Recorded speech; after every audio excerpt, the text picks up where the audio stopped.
host, Caleb Swartz. Our goal here at Dive Deep is transformation. As our minds are renewed by the Word of God, we aim to provide spiritually motivating and challenging conversation which causes you to stop and think, what could God be calling me to, and how do I put it into action? Greetings to our regular listeners, and if you're new here, we welcome you into the conversation. Pastor Arlie, thanks for joining us today. Hey, it's great to be here. Yeah, now that we survived Snowpocalypse February 2021. Yes. Could 2021 be any more than 2020? I think it stands a great chance. Maybe. In all the best ways. Maybe. Well, as you shared in our last sermon, I just loved the image and the story of that New York mayor. Wasn't that cool? It was. I thought it was cool. Because I've heard LaGuardia Airport forever, and I thought, I wonder what LaGuardia was and who, but it was kind of cool to find out. Now, the colorful personality that he was, it helped, so that's why he was so loved. Right. But, I mean, you listen to a story like that, and you have to stop, and I think all of us feel a little bit of almost an aching inside to think, wow, now there's somebody who had authority, who was in a position to influence and used it so well. And either, you want to be able to do that opportunity, or you want to see more people act in that way. How do we mobilize people to either be in those positions, or if they're already in those positions, to act in such a way? I hear so many times, like, people on the news or people speaking, and they said, we've got to do something. And then I sit back and go, well, what do we do?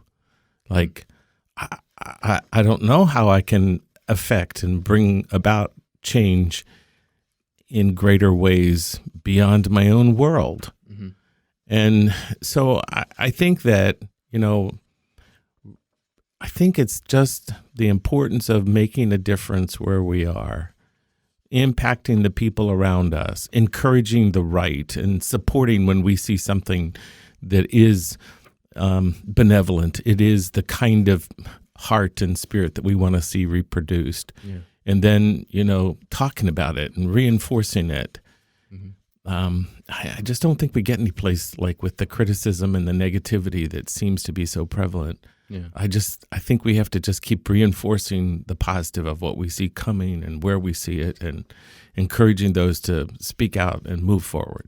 And I think that ties in really well, actually, to your very last point in the sermon, which was, have you determined, you were asking the question of those listening, have you determined to do what you can where you are?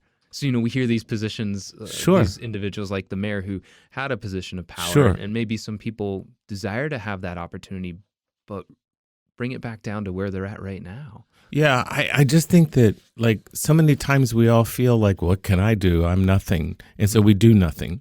Yeah. And so we accomplish nothing. And realistically, it's like, okay, well, what can I do where I am, and what do I have to work with? Yeah. And let's do it.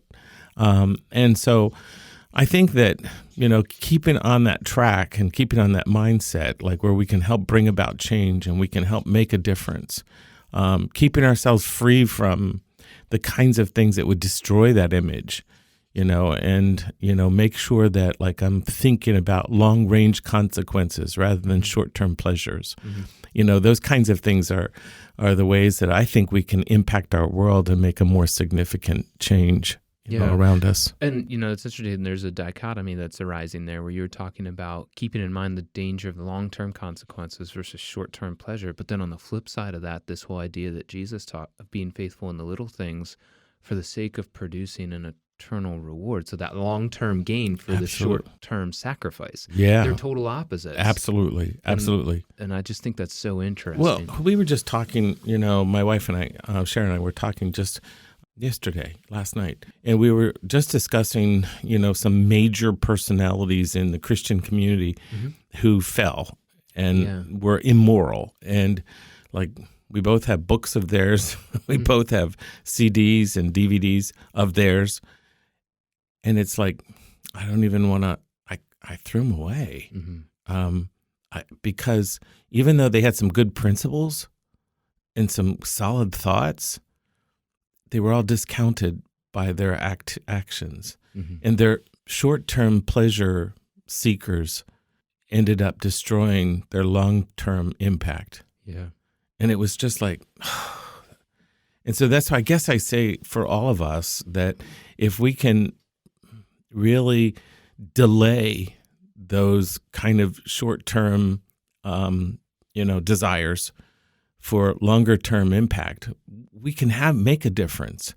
But when we start getting into kind of a self-fulfilling or self-satisfying, gratifying mindset, we end up destroying what the greater impact we could have had. Yeah. It's almost as though people get lost kind of in their own world and their own experience. And we kind of see this in Naomi a little bit. Now, I think you're a little hard on her. That poor woman. Poor Naomi. She never knew that thousands of years later, I know. Pastor Arlie would be really Right. critiquing her life choices. And I've had even somebody come forward and say, not to me, but to somebody else, they say, I think Pastor Arlie's really too hard on Naomi. And I think, well, I guess compared to Ruth, like, you just see this shining example of always having the right response. Right. And, against the backdrop of Naomi, who is only satisfied when things are going her way. Mm-hmm. And I don't want to be too hard because I know that's really easy to fall into that pit. Well, it's an easy comparison in the story. Mm-hmm. And I think it was set up intentionally that way. Well, it seems like it. It really does. The storyteller who's really relating all of this is very intentional about this. Mm-hmm. And so he helps us to draw these conclusions. Now, we are going to see that, Naomi now is going to look on the bright side of everything. Mm-hmm. So I guess I want to be a person who doesn't have to be controlled by my circumstances. Well, sure. I think everybody aspires for that. I really do. But I'm not real good at it. I would like to say that, I am Ruth. I find myself like a little Naomi, and then I move into Ruth. Okay, yeah. And I think that's the natural cycle for most of us. Because I go I don't, let's say I'm bitter, but I'm like, all these things. Yeah. And then I think, I need to really see this through the eyes of Jesus, and I know he's working. Yeah. So, absolutely. yeah, so I think that there's something to relate to, and maybe the people, I don't know, that are feeling like I'm too hard on Naomi, maybe they fall into that pit themselves. Yeah. Or maybe they're dealing with some of the circumstances that she was dealing with. I just, as I look at Naomi and I assess her, I think, wow, if someone stood a shot at having clinical levels of depression, it'd be Naomi. Absolutely. Whoa. Yes. No wonder she must feel so miserable. Yeah. She's trudging through some of the harder points of what a person experiences in life. Talk about stress points. Yeah, absolutely. Losing your husband, losing your children, your source of income, your protection, your identity, your family, your ethnical group is gone. The only thing she doesn't go is why did Elimelech bring me here? Yeah, you're right. She never does question that. Not that we see anyway. So I don't know if it was her idea or not. Sometimes, it might have been her idea in the background. You know what? There's a whole thought. Elimelech, what are we going to do? We're going to die here. Everybody's going to starve to death. Mm-hmm. Let's go. We've got to go someplace else. Mm-hmm. I mean, maybe that's how it happened. That was her voice. And maybe that's why she can't really blame Elimelech. I mean, because she certainly is pretty vocal about everything else. Yeah, she is. So, I don't know. That's interesting. Yeah.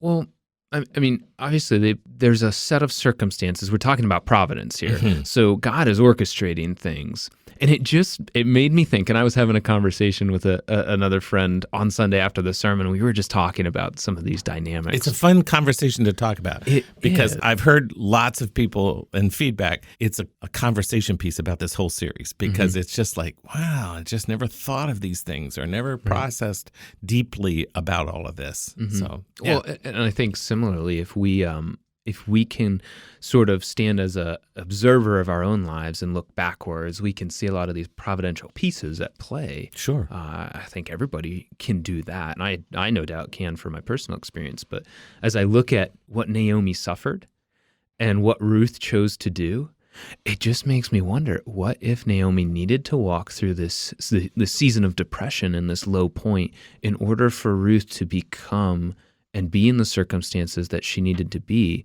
to meet Boaz, to have this relationship, for all of these things to play together.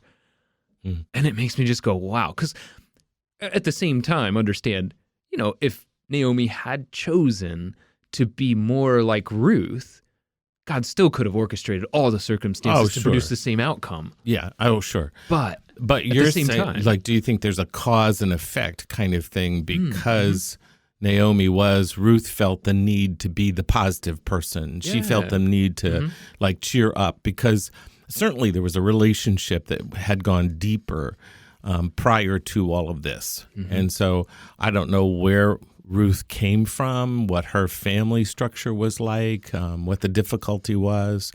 There's some speculation that she'd come from, a wealthy family, but we don't know any of that for sure.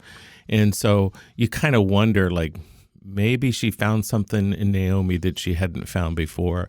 And then when Naomi kind of sank to the low pits, maybe Ruth felt like the need to kind of be that source of encouragement and strength for her.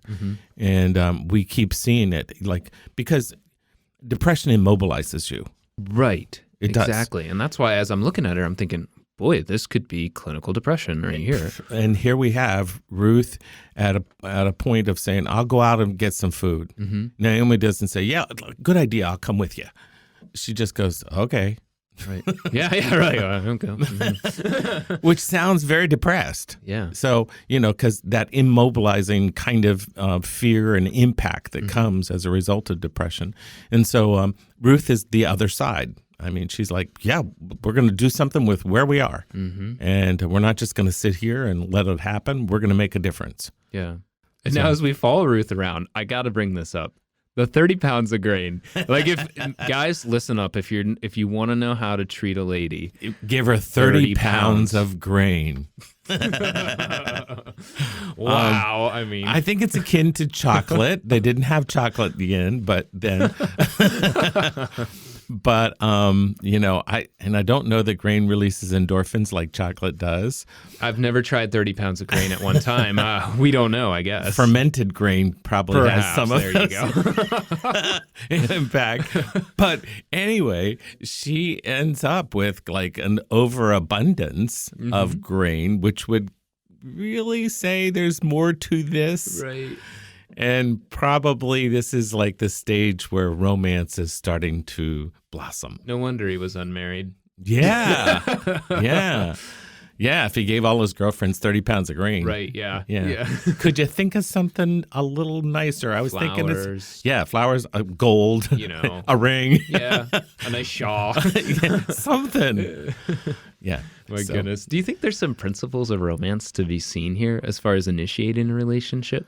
I think because he showed her so much favor, it was becoming pretty obvious that she would have felt like, I think he likes me. Yeah. Well, it's interesting because he did it in the witness of others too. It Absolutely. wasn't any, he wasn't texting just her and him. It wasn't any backdoor compliments or subtle hints. No, and he's known as a man of integrity. And then in chapter 3, she's known as a virtuous woman, a woman of integrity. So and she's known that way by all the others. So it says that's her reputation. Right. And so as we're kind of looking at this, we're seeing two very solid character people. Yeah.